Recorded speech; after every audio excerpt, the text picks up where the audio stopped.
Hey, salut tout le monde. Merci d'avoir pris le temps de vous abonner. Bienvenue à la chaîne.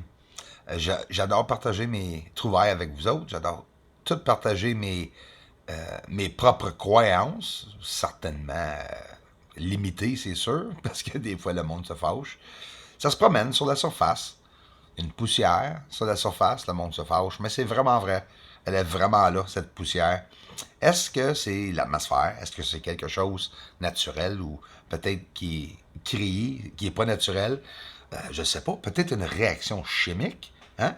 Peut-être si les nuages sont pas assez pesants pour tomber sur la Lune. Écoute, là, moi je te parle basic, très vague, mais en réalité, ça peut être vrai. On n'en a aucune idée, hein? Qu'est-ce qui est en train d'arriver avec la Lune? Parce que laisse-moi vous dire, vous le savez comme moi, la science est tout juste en train d'étudier la Lune, hein? Approfondiment, ça c'est sûr et certain. Aristarque, le cratère, on voit beaucoup de couleurs. Euh, les trolls, réfraction, réfraction, réfraction. La réfraction existe et existera toujours sur la Lune. Mais nous sommes capables facilement de différencier les sols colorés, comme vous voyez ici. Aristarque, même la NASA le disent, qu'on voit une couleur brun. Là, les structurations que je montre depuis une couple d'années est de plus en plus près. Par-dessus, il y a quelque chose aussi bâti par-dessus, des plus petites constructions. Regardez un cratère carré, que pensez-vous de ça? Vous voyez, la ligne est très très droite là. Quelque chose à l'intérieur, c'est carré. Regarde ici, wow, dans le centre, on voit où est-ce que la construction continue et monte, hein, pour poursuivre le terrain qui est pas égal, vraiment pas égal. Je vais vous montrer aussi où est-ce que Chang 3 a atterri. C'est tout près d'ici.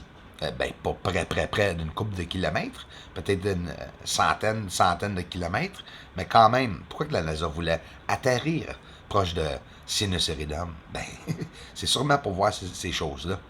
Source d'énergie que je vois partout sur le sol avec des lignées qui partent de ces objets-là. Est-ce que c'est des sources d'énergie qui sont en train de travailler sur la Lune? Je ne sais pas. Il y en a qui disent que c'est la réflexion du Soleil. On voit des gaz de couleur sur la surface. C'est ça qui m'intrigue absolument. Clavius, le cratère Clavius, euh, la verdure sur le sol, ça, vous allez voir ça beaucoup, les nouveaux abonnés. Vous allez voir ceci aussi. J'espère que ça, c'est du feu sur la Lune. J'espère que vos lumières sont baissées, que votre écran est propre. Mes vidéos, c'est un peu fatigant. Quand tu commences à chercher des petits ovnis dans mes vidéos, puis il y a plein de crachats sur l'écran, c'est ça. C'est tout le monde. Écoute, on parle, des fois, on parle en direct avec le monde, mais on parle devant un écran. Hein? Mets un masque. Mettez vos masques. Les couleurs sur le sol, Kepler en haut, Copernicus dans le centre. Sur la ligne du Terminateur, on voit un sol bleu, vert, brun, près comme les couleurs qu'on pourrait avoir ici sur le sol de la Terre. Hein? C'est pas mal semblable. Ici encore, regardez, pour les ceux qui viennent d'arriver, moi je filme toujours, ben, souvent, la plupart du temps, je monte partout, mais je filme cette ligne noire, la ligne du Terminateur. Quand la phase de la Lune progresse à travers la Lune, ça nous montre une élévation exceptionnelle. Il y a des centaines de chaînes maintenant qui font pareil en anglais, qui ont tout juste commencé à le faire. Mais c'est correct, parce que c'est vrai. C'est vraiment ça que j'ai vu. Puis je vois de plus en plus de chaînes qui le font, puis c'est parfait. Apollo 17, en plein centre, le marais Serenitatis, on a le mont Argeius à droite, où ce que vous voyez juste ici. C'est là qu'ils ont dit qu'ils ont atterri près de Mont Argeius. Regarde les formes, les lignes, et regarde comment est-ce que ça a l'air manipulé, peu importe les anomalies. Toujours intriguant, intéressant à voir. On va voir une coupe d'endroits sur la Lune aujourd'hui de près, aussi en inversion, naturelle, filtre sans filtre. Et on va analyser les objets qu'on regarde sur la surface. Ici, au-dessous du marais Serenitatis, regarde cette fameux objet. Je ne sais pas si c'est surélevé sur le sol. On dirait une élévation juste ici qu'on peut le voir. Des fois, ces choses-là sont très dures à voir. Avec l'inversion, on a accès à voir plus de choses. Les détails, on voit beaucoup plus de détails.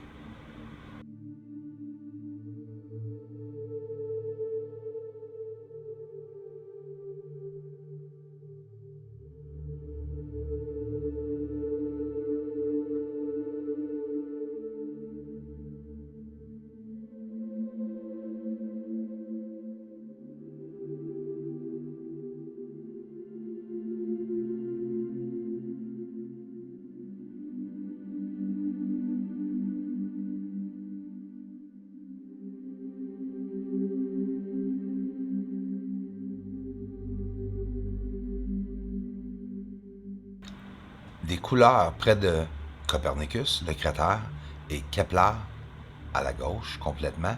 On voit des bleus, des verts et de toutes les couleurs, comme ici sur la Terre.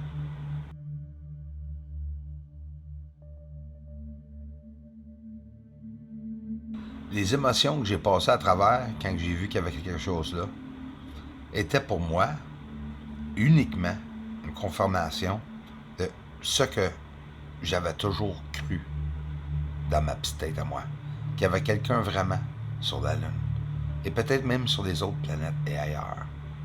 Avec toutes ces preuves que j'ai rassemblées ici, pour être capable de vous montrer, on voit ici Bianchini, le cratère, on voit des lumières s'illuminer sur la surface, on voit des fumées près des cratères, ici au bout des montagnes Apennines, on voit des lumières stationnaires qui flashent sur la Lune, des ovnis. Comment peut-on dire qu'il n'y a rien là? Nous savons qu'il y a vraiment quelque chose là-haut. Il y a beaucoup de scénarios qu'on peut penser, tiens. Il peut y avoir eu une ancienne civilisation. Ça serait extraordinaire que nous pourrions aller voir et faire une excavation, un site archéologique sur la Lune. Imagine, pour apprendre aux nouveaux astronautes comment voyager en espace. Mais pourquoi qu'ils le font pas? C'est peut-être parce que vraiment sérieusement, déjà quelqu'un là. Ou bien ils ont déjà essayé d'aller sur la Lune, puis il y a quelqu'un ou quelque chose qu'ils ont fait partir assez vite. C'est sûr que les renseignements se sont rendus au haut placé, si vous voulez, mais nous, le peuple, on ne saura jamais rien de ça. Jamais. Selon moi, on ne saura rien de ça. Regarde la structuration près de Copernicus, qui est en bas à gauche, Copernicus. Ça, dites-moi pas ça. Dites-moi pas, excuse, que c'est pas une construction. C'est gigantesque. On parle d'une trentaine de kilomètres de long, peut-être même un peu plus, avec toutes les connexions que, oui, ça rend à des lumières, comme des sources d'énergie. Et on voit ici, on dirait, autre endroit embrouillé, que ce soit parce qu'ils ont été enterrés ou une avalanche où ils sont enterrés de neige, je ne sais pas. Mais regarde, il y a des lignes, là. Ici, un triangle. Un autre endroit d'Apollo, je pense que c'est le 15, si je ne me trompe pas. Ici, au bout des montagnes Apennines, on voit une forme. Chang 3 a atterri proche, près entre les cratères Le Verrier et le cratère Laplace F. Regarde à gauche, Sinus Eridum est là, puis c'est là que je vous ai montré toute la structuration Bianchini, tout près de là. Ici, une source d'énergie qui est dure à voir. Pas la source qui est dure à voir, mais les lignes sont dures à voir. Mais regarde comme il faut, ils partent de cette source de lumière. C'est ça qui alimente la surface. Ici, écoute, là, moi j'ai vu ça des compagnies au-dessus, là, en avion, là. Puis ça, là, c'est sûr que c'est un compagnie. Là, on dirait des gros cylindres ou quelque chose. C'est tout connecté. Il y a même un endroit plat, tout alentour de ces objets-là, pour nous montrer que on pourrait carrément circuler, peut-être même sur le sol. Comprenez-vous que mon télescope de 14 pouces montre beaucoup de détails. Est-ce que je suis capable de voir le monde marcher sur le sol? Bien sûr que non. Moi, en tout cas, je peux quasiment confirmer que non, là.